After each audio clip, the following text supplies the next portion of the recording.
Hey there, in today's video, we're diving into how to use your TWIC card and the airport for TSA pre-check benefits.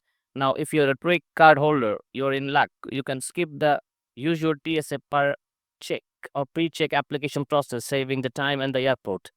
TSA decided to extend TSA pre-check to many TWIC card holders in 2020. So if you have a valid unexpired TWIC card, you can enjoy expedited screening. But there are a few things to keep in mind. First, you need to make sure your TWIC card does not have any waivers and that you are a US citizen, lawful permanent resident, or US national. Non citizens with the TWIC card are not automatically eligible for a TSA pre check. When booking your flight, there is no travel number, KTN, like most TSA pre check users. So, what do? You'll need to enter your TWIC Credential Identification Number or CIN in the KTN field when making your reservation. You can find this number on the back of your TWIC card right under the barcode. And don't forget, make sure your name and birth date match exactly with what's listed on your TWIC card. When you get to the airport, check your boarding pass for the TSA pre-check indicator. If it's not there, you won't be able to use the pre-check lane.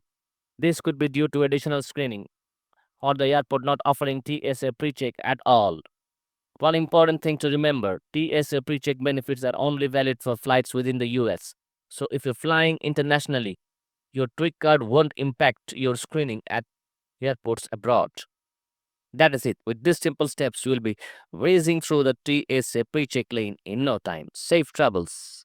Thanks for watching.